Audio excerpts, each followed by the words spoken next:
La gracia es una cualidad que tiene una persona, por decirlo, para hacer algo bien con ajá, por decirlo, una persona que baila puede tener esa gracia para bailar, ¿verdad? Es como un carisma, como una cualidad, ¿verdad? Pero no vamos a hablar de ese tipo de gracia, sino que en el significado de la Biblia, lo que significa la palabra gracia en la Biblia, ¿verdad? Gracia en la Biblia significa un regalo de Dios que no merecemos. Eso es la gracia, ¿verdad? Que nosotros no merecemos esa gracia, pero dice, en el diccionario me busqué secular, dice, habilidad de una persona para realizar con naturaleza, elegancia, soltura y armonía alguna actividad, como el baile, por decirlo. Cualidad de algo o alguien que contribuye a hacerlo agradable o bello, ¿verdad? Eso es en un diccionario secular. Pero voy a leer aquí en Romanos 5 del 1 al 2. Dice, Romanos 5 del 1 al 2, dice, por tanto, habiendo sido justificados por la fe, tenemos paz para con Dios por medio de nuestro Señor Jesucristo, por medio de quien también hemos obtenido entrada por la fe a esta gracia en la cual estamos firmes y nos gloriamos en la esperanza de la gloria de Dios. Aquí menciona la palabra gracia, ¿verdad? Pero gracia en la Biblia también es un periodo de tiempo donde Dios va a tener un trato con el hombre de cierta manera. Mire, yo lo pongo de esta manera. Un padre con su hijo trata de una forma al hijo cuando es recién nacido, otra cuando es niño, cuando es adolescente, cuando es joven, cuando es una persona ya madura y cuando es anciano. No podemos tratar, digamos, a ustedes como si fueran niños recién nacidos, ¿verdad? O a un anciano como si fuera un adolescente. Entonces así es Dios. Dios tuvo un trato especial, digamos, con Adán y Eva cuando estaban en el huerto del Edén. Ese periodo se le llama periodo de la inocencia y fue un trato, ¿verdad? Luego cuando ellos pecan salen del huerto y Dios tiene otro trato diferente. Dijimos que según la Biblia ahí la gente vivía muchos años, cientos de años, ¿verdad? Pero después del diluvio tiene otro trato diferente. Se redujeron los años de vida, aproximadamente en 80 años, los años que tiene la gente. Después viene otro trato, de ahí hasta que aparece el pueblo de Israel, ¿verdad? Y ya después del pueblo de Israel aparece otro periodo donde se le llama el periodo de la ley, donde Dios trata con un pueblo que es Israel y les da unas leyes en tablas de piedra. A ese periodo se le llama periodo de la ley. Luego se abre una puerta o un tiempo que se le llama periodo de la gracia, que es de lo que vamos a hablar, la gracia, ¿verdad?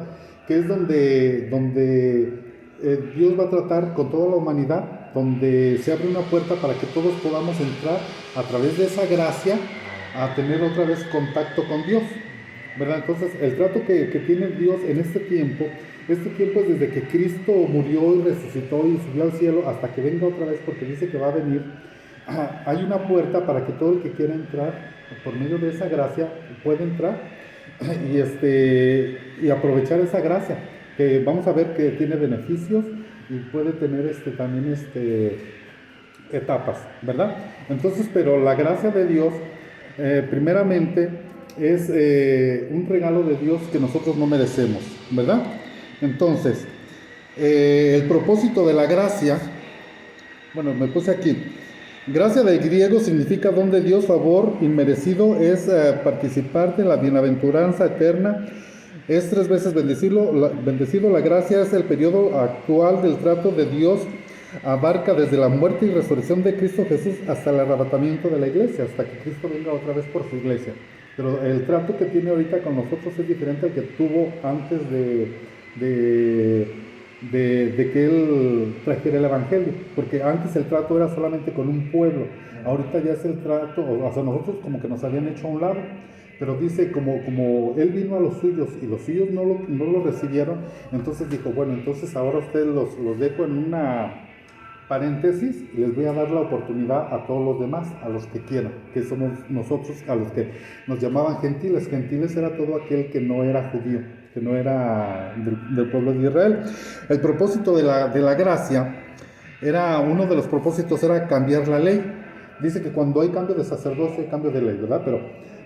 Dice la Biblia que el Señor Jesús no vino a quitar la ley, sino vino a cumplirla. Antes del Señor Jesucristo estaba el periodo de la ley, pero Dios había dado una ley al pueblo de Israel, pero que esa ley nadie la pudo jamás, ni ha podido cumplir esa ley. El único que la ha podido cumplir es Jesucristo en carne. Entonces Él vino a demostrar que sí se puede, ¿verdad? Dice, no vengo a quitarla, vengo a cumplirla, ¿verdad? Entonces, la ley lo que hacía, una ley lo que te hace a ti es verte la condición en la que estás. La ley te dice, tú eres un pecador, pero la ley no te salva, ¿verdad? Es decir, si no hubiera una ley que dijera es malo matar, todo el mundo podría matar y no es malo matar, porque no hay una ley que lo diga. Entonces, cuando Dios trajo la ley, demostró que nosotros éramos pecadores porque podríamos robar, matar, mentir.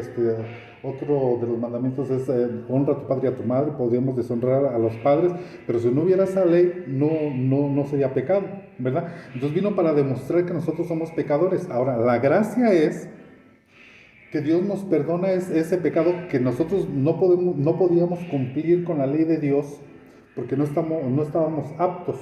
Pero ahora podemos entrar por Jesucristo a ese periodo que se llama gracia, y que a través de Jesucristo ahora podemos cumplir esa ley, pero por amor, ¿verdad? Pero vamos a ver, la ley te exigía una serie de normas que el hombre le era difícil cumplir. Cristo Jesús cumplió todas las leyes según la Biblia y abrió la puerta a la gracia para acercarnos a Dios. Vamos a ver Romanos, fíjese, la Biblia se explica sola.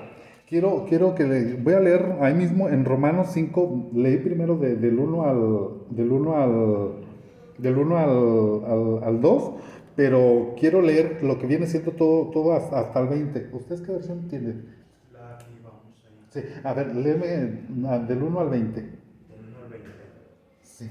Es que ahí explica todo lo que es porque o sea, da una explicación clara. O sea, la Biblia a veces no hay necesidad de explicarla porque se explica sola. Sí. Ok. Dice la palabra de Dios: justificados pues por la fe tenemos paz para con Dios por medio de nuestro Señor Jesucristo, por el cual también tenemos entrada por la fe a esta gracia, en la cual estamos firmes y nos gloriamos en la esperanza de la gloria de Dios. No solo esto, mas aún nos gloriamos en las tribulaciones, sabiendo que la tribulación produce paciencia, la paciencia prueba, y la prueba esperanza, y la esperanza no avergüenza, porque el amor de Dios está derramado en nuestros corazones por el Espíritu Santo que nos es dado. Porque Cristo, cuando aún éramos flacos, a su tiempo murió por los impíos.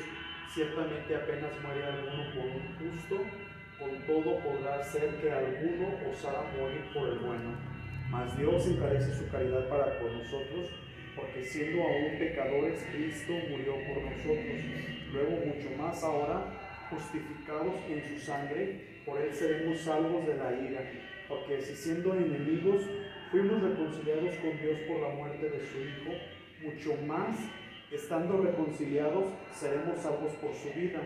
Y no solo esto, mas aún nos gloriamos en Dios por el Señor nuestro Jesucristo, por el cual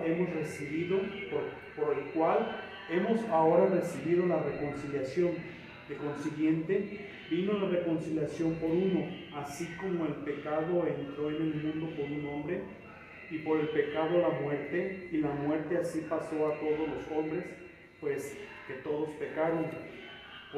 Porque hasta la ley el pecado estaba en el mundo, pero no se imputa pecado no habiendo ley. No obstante, reinó la muerte desde Adán hasta Moisés, aun en los que no pecaron a la manera de la rebelión de Adán, el cual es figura del que había de venir.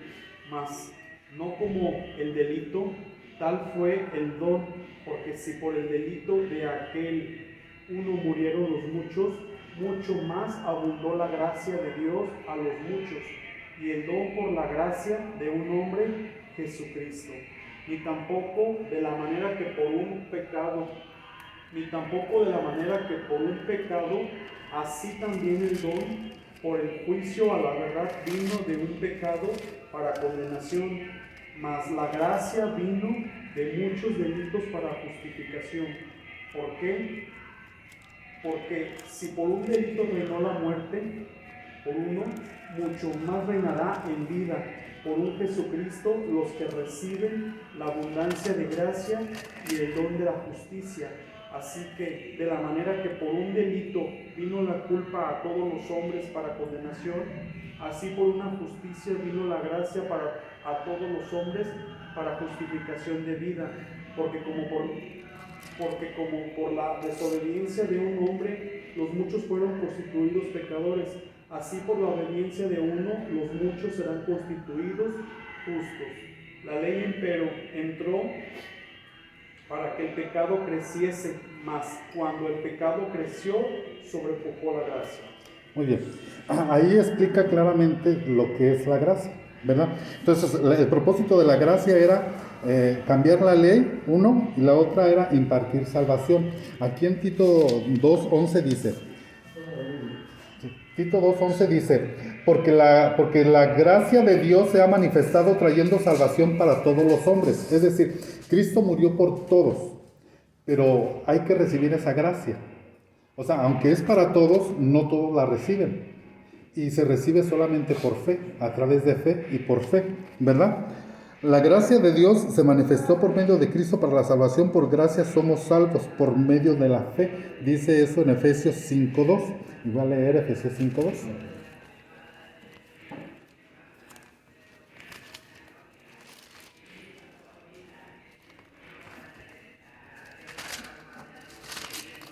Dice: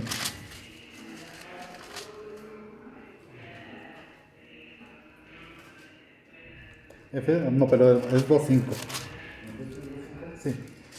Dice: aunque cuando estábamos muertos en nuestros delitos, nos dio vida juntamente con Cristo. Por gracia habéis sido salvos. Es decir, el propósito de la gracia es traer salvación, porque todos estábamos perdidos. Entonces, si no hubiera habido esa gracia, ese perdón de Dios, todos nos hubiéramos ido al infierno. Pero Dios abrió ese periodo para que aquel que crea en Él, en el sacrificio de Cristo, pueda ser salvo. No hay otra forma, sino a través de la gracia, y el centro de la gracia es Cristo mismo, ¿verdad? La gracia es que Dios dio a su Hijo para que muriera por los pecados de nosotros, y a través de esos pecados nosotros poder alcanzar salvación, ¿verdad? La gracia se manifestó con la muerte de Jesucristo, ¿verdad? Según Hebreos 9:2. Hebreos 9:22 dice que Dios estableció que sin derramamiento de sangre no hay remisión de pecados. Es decir, para que una persona pudiera ser redimida y pudiera ser salva, era necesario que se derramara sangre inocente. Y Cristo derramó su sangre, no sangre de un animal, dice que no por sangre de machos cabríos, ni de ovejas, ni de animales, sino que Él mismo ofreció su propia sangre para poder salvarnos a nosotros, ¿verdad? En el Antiguo Testamento se ofrecían sacrificios. Dios pedía que se ofrecieran sacrificios y que se trajera, digamos, el animal que se va a sacrificar, y se lo llevaban al sacerdote y lo tenían que examinar al animal, que no tuviera defectos, que no estuviera manco, que no estuviera ciego, que no estuviera mocho, que no tuviera ningún defecto, ¿verdad?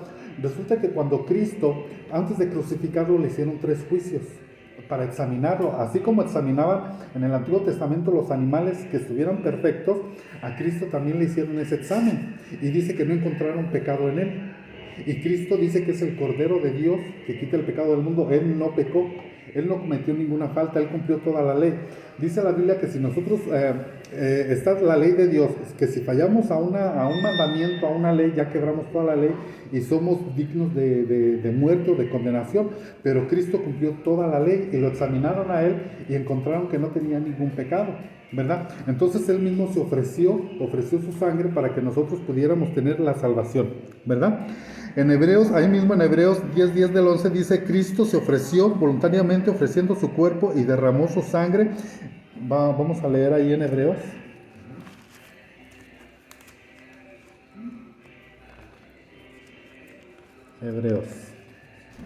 Hebreos 10:10 y 11. 10:10 y 11. Dice: por esta voluntad hemos sido santificados mediante la ofrenda del cuerpo de Jesucristo una vez y para siempre, y ciertamente todo sacerdote está de pie día tras día mientras Mientras tanto, y ofreciendo muchas veces el mismo sacrificio que nunca pueden quitar los pecados. Pero Cristo ofreció el sacrificio ofreciéndose Él una sola vez y para siempre, ¿verdad? Entonces, el sacrificio de Él en el Antiguo Testamento los mataban animalitos y los llevaban al templo, por así decirlo, y les ponían las manos, y eso significaba que esos animalitos morían en lugar de la persona, ¿verdad? Y no borraba los pecados, simplemente los cubría. Pero Cristo, la sangre de Cristo borra nuestros pecados, los borra por completo. Dice que cuando tú le pides perdón, Él se olvida completamente de esos pecados y no se vuelve a acordar nunca, ¿verdad? Dice, Cristo se ofreció voluntariamente. En Romanos, dice en Romanos 3:23 al 25, Dios quedó satisfecho con el sacrificio que Cristo hizo. O sea, Dios demandaba que hubiera un sacrificio de sangre. Y cuando Cristo hizo ese sacrificio perfecto, porque nadie podía ofrecerse a sí mismo, porque eran imperfectos, cualquier hombre es imperfecto. Dice que nosotros, fíjese, dice la Biblia que hay quien puede ofrecer su vida por una persona justa, pero Cristo ofreció, o por un bueno, ¿verdad? Pero dice Cristo se ofreció por nosotros siendo nosotros malos y pecadores y siendo enemigos de Dios. Aún así Dios se ofreció por nosotros, ¿verdad? Pero Él siendo inocente y siendo santo. Entonces ese sacrificio fue acepto a Dios. ¿Por qué? Porque Cristo era perfecto, porque en Él no había ningún pecado. Entonces Él pagó el pecado que nosotros habíamos cometido, ¿verdad? Pero es que quiero leer Romanos 3:23-25. Dice, por cuanto todos pecaron y no alcanzaron la gloria de Dios, siendo justificados gratuitamente por su gracia por medio de la resurrección en Cristo Jesús, a quien Dios exhibió públicamente como propiciación por su sangre a través de la fe, a fin de demostrar su justicia, porque en su tolerancia Dios pasó por alto los pecados cometidos anteriormente. Es decir, Dios es justo y Dios dice que la paga del pecado es muerte. Entonces, si nosotros pecamos, tenemos que pagar. Pero como no podemos pagar, Cristo ya pagó por nosotros ese precio, ¿verdad? Entonces nosotros podemos ser salvos a través de eso. Para eso fue el propósito de la gracia, para traer salvación, ¿verdad? La gracia gira alrededor de Jesucristo. Pero también dice que somos aceptos, en Efesios 1:6, ahora somos aceptos a Dios en Cristo Jesús. Gracias a que Cristo hizo ese sacrificio por nosotros, ahora Dios nos mira a nosotros. Mira, les voy a poner un ejemplo. Una breve historia que está en la Biblia. Había dos hermanos que eran gemelos. Dos hermanos que sí eran gemelos, ¿verdad? Jacob y Esaú, ¿verdad? Resulta que un día Jacob era el tramposo, ¿verdad? Jacob tenía su papá y su mamá, ¿verdad? Su papá ya estaba viejo y él le iba a hacer una comida a su papá para que lo bendijera, porque su papá ya se estaba por morir. Total que la mamá le dice, ¿sabes qué? Tráeme la comida, yo la hago, te ayudo a prepararla, pero tú vas a hacer una cosa. El papá como que estaba como que ciego, ¿verdad? Ya estaba anciano, no veía bien. Y él, en la Biblia se utilizaba bendecir primero al primogénito, al primer hijo mayor, como que darle lo mejor al hijo primogénito. Entonces Jacob, que significa tramposo, él era el menor, nació unos minutos antes, y él se quiso hacer pasar por el mayor. Entonces su mamá le dijo, mira, para que te bendiga a ti en lugar de tu hermano, porque iba a bendecir al hermano, para que le fuera bien en la vida, dijo, vamos a hacer una cosa. Trae un animal, lo matamos y tú te vas a poner, porque él era lampiño y su hermano era velludo, aunque eran gemelos, pero tenían esa característica. Entonces le dice la mamá, te vas a poner la piel del animal aquí para que tu papá cuando te toque piense que sí eres el hermano, ¿verdad? Y así sucedió. Entonces el padre quería bendecir al mayor, pero bendijo al menor, pero como era ciego, primero lo tocó para ver si era el hijo primogénito, ¿verdad? Y le dio la mejor bendición a él, ¿verdad? Pero esto en un sentido espiritual quiere decir que el Padre representa a Dios Padre, ¿verdad? Y Jacob, dijimos la semana pasada, nos representa a nosotros que somos tramposos, pero Dios no nos va a ver a nosotros, porque si nos viera a nosotros, Dios nos destruiría, porque nos maldeciría en vez de bendecirnos. Pero Dios va a hacer como que no nos ve a nosotros, igual que pasó con él, que lo que tocó fue al velludo, la carne, la piel del animal. En este caso, Dios, para que nosotros seamos aceptos, no nos ve a nosotros, sino ve a Cristo en nosotros, ve que tenemos la sangre de Cristo, que realmente es lo que sucede. Por eso es que nosotros somos aceptos. Igual que pasa aquí en esta historia que le estoy contando. O sea, el padre se hace que, bueno, no, ¿verdad? Entonces toca al tramposo, que somos nosotros, así. Y dice, sí, es mi hijo. Y lo bendice. Entonces es lo que Dios hace. Dios nos bendice a nosotros. ¿Por qué? Porque está viendo a Cristo en nosotros. No nos ve a nosotros. ¿Sí me explico en esa parte? Por eso es que nosotros somos aceptos. Porque ese animal que se sacrificó, digamos, es figura de Cristo. Que Cristo se sacrificó por nosotros. Y por medio de él tenemos el perdón. Entonces las pieles representaban el animal que fue sacrificado, ¿verdad? Así sí está un poquito entendible esa parte. Entonces por eso es que nosotros somos aceptos en ese sentido. Dice, las etapas dijimos que la gracia tiene etapas, ¿verdad? En nuestra vida. Dice que fuimos bendecidos en Cristo Jesús con toda bendición espiritual en Efesios 1:3. Es decir, en la primera etapa nosotros vamos a ser bendecidos, vamos a ser escogidos y vamos a ser llamados, ¿verdad? Que son etapas de esta primera, cuando la gracia ya está en nosotros, ¿verdad? Dios nos bendice, Dios nos escoge y Dios nos llama, ¿verdad? Esas son las, y lo podemos leer aquí en Efesios 1:4,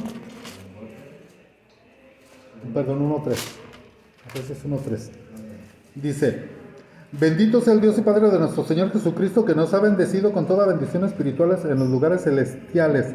Y luego dice en el 4, según nos escogió, ese es dentro de la etapa primaria, pues cuando entramos a la gracia de Dios, dice, según nos escogió antes de la fundación del mundo, para que fuéramos santos sin mancha delante de Él en amor. Entonces fuimos llamados y fuimos bendecidos, escogidos y fuimos llamados.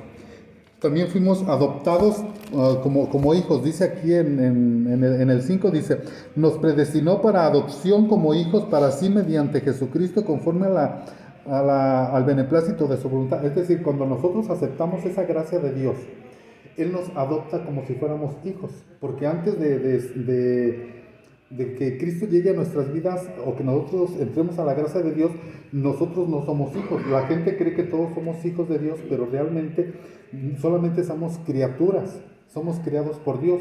Pero hijo es aquel que Dios lo toma como hijo, pero no a todos, sino aquel que acepta a Cristo en su corazón. Dice que Dios lo toma como hijo ahora, pero como un hijo adoptivo, porque Dios solamente tiene un hijo nada más. Su primogénito es Jesucristo, es el unigénito, más bien, unigénito, hijo de Dios es Cristo. Entonces nosotros venimos a ser hijos, pero como hijos adoptivos de parte de Dios, ¿verdad? En la segunda etapa, en Efesios 1:17, aquí mismo, dice,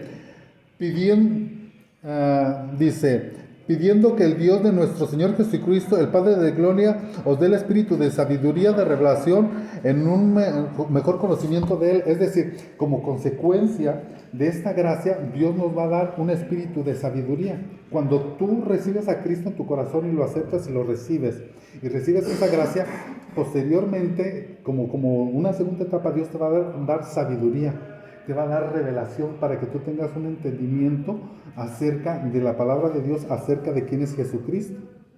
O sea, Él te va a explicar lo que dijimos la semana pasada, ¿no? Él a sus amigos les explica todas las cosas. Entonces ahora Él te va a ir explicando con detalle cuál es su voluntad y el porqué de las cosas. Todo te lo va a explicar. De hecho, dice que va a haber un momento en la historia donde dice que la tierra será llena de su gloria y nadie tendrá necesidad de explicarle nada a nadie, porque Dios mismo te va a explicar. Va a llegar un tiempo donde no va a haber necesidad de que esté yo parado aquí, ni mis hermanos, ni nadie, sino que Dios mismo te va a explicar a ti directamente, ¿verdad? En esa etapa. Muy bien, dice en Efesios 1:8, nuestro entendimiento se alumbra para que sepamos cuál es la esperanza a que nos ha llamado y cuáles son las riquezas de la gloria de su herencia en los santos. No solamente nos va a dar sabiduría, nos va a dar revelación, sino que nos va a dar una iluminación, una luz, nos va a alumbrar el conocimiento. Porque cuando nosotros estamos sin Dios, nosotros vivimos en tinieblas. Y vivimos como a ciegas, no sabemos. Pero cuando tú vienes a la gracia de Dios que es en Cristo Jesús, Él te va a dar la sabiduría, te va a dar la revelación y te va a alumbrar en el conocimiento. Voy a leer aquí mismo en Efesios, en el 1:8, dice, que ha hecho abundar para con nosotros en toda sabiduría y discernimiento, pero... A ver cómo dice ahí, hermano, en el 1:8. Sí. De Efesios, sí, ahí mismo.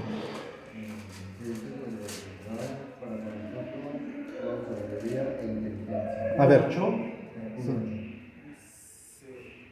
Que sobreabundó en nosotros en toda sabiduría e inteligencia. Que sobreabundó en nosotros. Ajá. Es que toda tenía sabiduría sí. e inteligencia. Es que tenía otra donde decía que alumbraba, pero entonces me equivoqué. Dice, ¿y cuál es la extraordinaria grandeza de su poder para con nosotros, los que creemos conforme a la eficiencia de la fuerza de su poder? Bueno, entonces pedí esa cita donde dice que Dios nos alumbra. Ahora, ¿cómo participar de la gracia? Por fe, en Romanos 5:2, que fue la primera cita que leímos, nosotros podemos ser partícipes de esa gracia solamente a través de la fe, ¿verdad? Romanos 5:2 dice, por medio de quien también nosotros hemos obtenido entrada por la fe en esta gracia a la cual estamos firmes. Es decir, solamente a través de la fe es la forma en la que nosotros podemos entrar a esa gracia. No hay otra forma, no hay otro medio. La única forma es a través de creerle a Dios. No solamente creer en Dios, sino creerle a Dios lo que Él dice, ¿verdad? Él dice que tus pecados te pueden ser perdonados. Él te dice que tú puedes ser salvo sin necesidad que hagas nada. Entonces esa es la única forma, solamente a través de la fe, ¿verdad?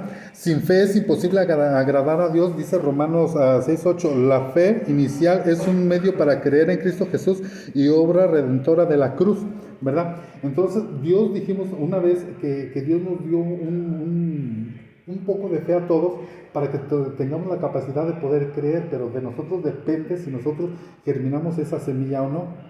Nosotros podemos decir no creo, o podemos decir sí creo. Es una cuestión de decisión nuestra. La fe es una decisión. Tú decides si crees o no crees. Es como el amor. El amor no es un sentimiento, el amor es un mandamiento, es algo que tú decides. Tú decides si amas o no amas. Tú decides si odias o no odias. Es igual con la fe. Fíjese, yo antes de ser cristiano, yo era ateo. Yo decía que yo no creía en Dios, ni en vírgenes, ni santos, ni en nada, ¿verdad? Y eso trajo a mi vida un espíritu de incredulidad, ¿verdad? Pero cuando yo creí en Dios, yo dije, creo. Y cada vez que yo decía creo, algo entraba en mí y un vacío que tenemos todos los seres humanos se llenaba en mí. Ese vacío se iba llenando, pero al yo confesar, porque la Biblia dice que nosotros debemos de confesar públicamente, ¿verdad? Y cuando yo confesé, creo en Dios, entonces era una decisión que yo tomé, yo decidí creer. Ya después, cuando tú decides creer, Dios te confirma esa fe, a través de milagros, a través de sobrenaturalidades, a través de sanidades, a través de muchas formas, ¿verdad? Pero la fe es una decisión. Tú decides si activas esa fe o no la activas. Incluso tú puedes dudar de tu fe y decirle a Dios, como dijo un hombre en la Biblia, dijo, Señor, ayuda a mi incredulidad, porque me cuesta trabajo creer. A mí también me costaba mucho trabajo creer. De hecho, yo cuando me hice cristiano, cuando yo creí en la Biblia, yo me llamaba un creyente incrédulo, ¿verdad? Como Santo Tomás. Tomás ya creía en Jesús, pero cuando el Señor Jesucristo resucitó, le dijeron a Tomás, ¿sabes qué? El Señor Jesucristo resucitó y Tomás dijo, no, yo hasta no ver, no creer, hasta que no ponga su dedo en la llaga, entonces creo, ¿verdad? Entonces el Señor Jesucristo se le apareció en persona y le dijo, Tomás, mete tu dedo en mi llaga para que veas que no soy un fantasma, para que veas que un espíritu no tiene carne y hueso como ves que yo tengo, ¿verdad? Entonces él era un creyente incrédulo y yo también. Entonces Dios una vez hizo algo sobrenatural en mi vida, sobrenatural, ¿verdad? Y eso me liberó a mí. O sea, me hizo que yo creyera, porque yo creía en la Biblia, o según yo creía en la Biblia, pero había muchas cosas que estaban en la Biblia que no las creía. Yo decía, no, pues eso ya no, los milagros ya no existen, ya no, la sobrenaturalidad ya no existe. Pues eso fue para el tiempo de Jesús, ¿verdad? Y cuando lo vi con mis ojos, que no se han de comer los gusanos, vi la sobrenaturalidad, cambió mi perspectiva. Dije, Dios es el mismo de ayer, de hoy y de siempre. Dios tiene la cualidad, la capacidad de resucitar muertos hoy, de sanar enfermos. Dios lo puede hacer hoy. Puede sanarte a ti, puede liberarte a ti, porque a veces lo que nosotros tenemos es un espíritu. Porque a mí, cuando yo decía que antes de ser cristiano decía que yo era ateo y que no creía, entró un espíritu en mí. Y Dios tuvo que sacar ese espíritu de incredulidad en mí. Entonces cuando Dios saca ese espíritu de incredulidad en mí, ahora yo ya creía todo lo de la Biblia, ¿verdad? Yo leía la Biblia y ya lo creía todo. Decía, no, esto es así, y así es, ¿verdad? Pero puede uno llegar a creer en Dios y no creerle a Dios. O sea, porque toda la gente cree en Dios, pero ¿tú crees que Dios te puede salvar a ti? ¿Crees que Dios te puede cambiar? Eso es diferente. De que Dios existe, todos lo creemos, pero de que Dios puede hacer un cambio real y genuino en tu vida, eso es diferente, ¿verdad? Creer en Dios es una cosa y creerle a Dios es otra cosa, ¿verdad? Entonces solamente a través de la fe, pero Dios te da la capacidad para poder creer, te da esa capacidad para que tú le creas, pero después de que tú le crees, porque fíjense, una vez el Señor Jesús le dijo a una mujer, le dijo, no te digo que si crees verás la gloria de Dios. Entonces Dios así nos dice a nosotros, no te dice, primero te voy a mostrar y luego vas a creer. No, Dios te dice, primero cree y luego ves. Y nosotros queremos primero ver y luego creer, pero es al revés en Dios. Primero tú le crees a Dios y luego después Él obra sobrenaturalmente. En lo más sencillo, tú en la noche puedes orar y pedirle a Dios con todo tu corazón algo y Dios te va a contestar. Y cuando tú veas esa respuesta de parte de Dios, tu fe va a ir creciendo y va a ir creciendo y va a ir creciendo. Porque sabes que Dios tiene ojos y ve, tiene oídos y oye, tiene boca y habla audiblemente. Porque la Biblia dice, dice lo que en el Nuevo Testamento dice, lo que tú escuchas al oído, súbete a las azoteas, y lo que Dios te dice al oído, súbete a las azoteas y grítalo. ¿Verdad? Entonces Dios puede hablar aún audiblemente. Dios habla de muchas formas y de muchas maneras, pero la forma más segura es a través de la palabra, que es infalible, ¿verdad? Pero hay experiencias donde Dios inclusive te puede hablar audiblemente. Eso es real, ¿verdad? Yo sé de experiencias de ese tipo, pero bueno. Por la fe, dice, la ¿cómo? Beneficios de la gracia. La gracia, cuando tú aceptas a esa gracia que es a Cristo Jesús mismo, tú vas a obtener beneficios. Entre esos beneficios dice que somos vivificados, somos perdonados, somos justificados y somos herederos juntamente con Cristo. Cuando tú aceptas esa gracia y entras a la gracia de Dios, dice, somos vivificados, Colosenses 2:23. Colosenses 2:23.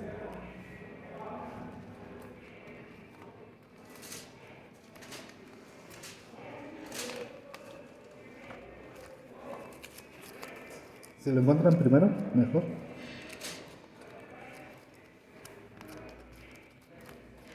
Colosenses. Tales cosas tienen a la verdad cierta reputación de sabiduría en culto. 2:13. 2:13. Sí.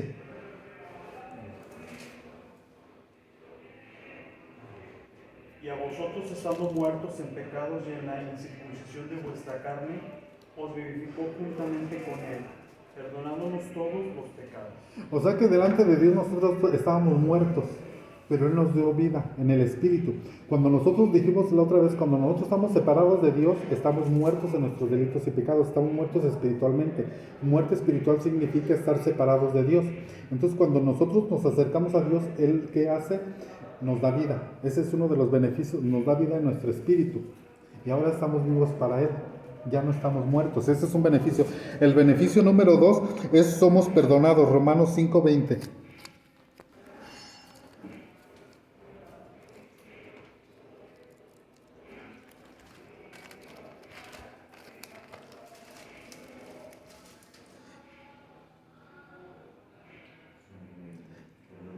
Léelo en voz alta.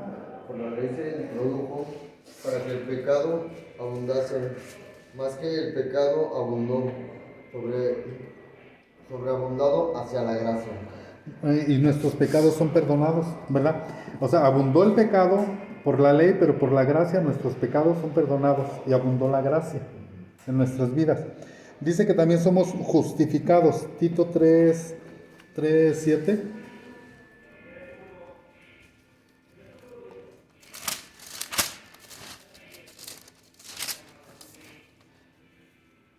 Dice, porque Tito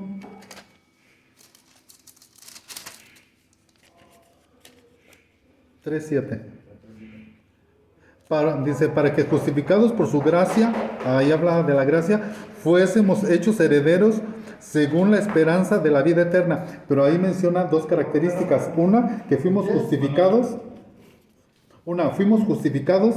Y la otra, que fuésemos hechos herederos según la esperanza de la vida eterna. Es decir, cuando dos de los beneficios de la gracia es que tú eres justificado y el otro es que tú eres heredero de la vida eterna. O sea, Dios te promete a ti, Dios mismo dice que Él no es hombre para mentir, Él te promete la vida eterna cuando tú aceptas esta gracia de parte de Dios, ¿verdad? Entonces nos hace herederos y nos justifica. Entonces, conforme a la esperanza de la vida eterna. Esos son los beneficios que nosotros tenemos cuando nosotros aceptamos esta gracia o este perdón inmerecido. Pero entonces, ya como conclusión, la gracia es un don inmerecido, se manifestó con la muerte de Jesucristo en la cruz del Calvario. El único medio para recibir esta gracia es la fe. Por gracia sois salvos. Por gracia somos vivificados, perdonados y justificados y somos salvos. Solamente por gracia. Gracia significa perdón inmerecido, ¿verdad? Entonces, pero este periodo de la gracia va a terminar en un día. Dijimos, igual como pusimos el ejemplo la otra vez del arca de Noé, ¿verdad? Cuando se cerró el arca, se terminó ese periodo, ¿verdad? Igual cuando Cristo venga por segunda vez, va a venir a hacer juicio. La Biblia dice que Jesús es el Cordero de Dios y es el león de la tribu de Judá. Dice que es el buen pastor que trae vara y cayado. El cayado es como una especie de bastón que está curviado, que es para traer a las ovejas, y la vara es para golpear, para corregir. Ahorita Dios, Jesucristo, está como Cordero, está como perdonador, y está con callado, es decir, para traer a las ovejas perdidas, que somos nosotros los que estábamos perdidos. Pero viene un momento donde ahora va a estar como león, viene un periodo donde va a estar con vara de hierro, donde va a estar corrigiendo las naciones. Ahorita la oportunidad es entren, pero ya cuando Él venga por segunda vez viene a hacer juicios, ya no viene como cordero, ahora viene como león, ahora viene a imponer, ahora viene a destruir a sus enemigos. Después de esa etapa Él empieza a reinar, eliminando a todos sus enemigos, ¿verdad? Entonces sí va a haber una paz en todo el mundo, va a haber seguridad, no va a haber hambre, no va a haber va a ser un periodo largo, ¿verdad? Pero ahorita estamos viviendo esta etapa donde Dios le abre la puerta a todo aquel que quiere entrar. Es gratuito y es por fe. Los beneficios: eres justificado, eres perdonado, ¿qué más dije? Santificado, y tienes vida eterna y tienes salvación, ¿verdad? Entonces, pues esos son los beneficios.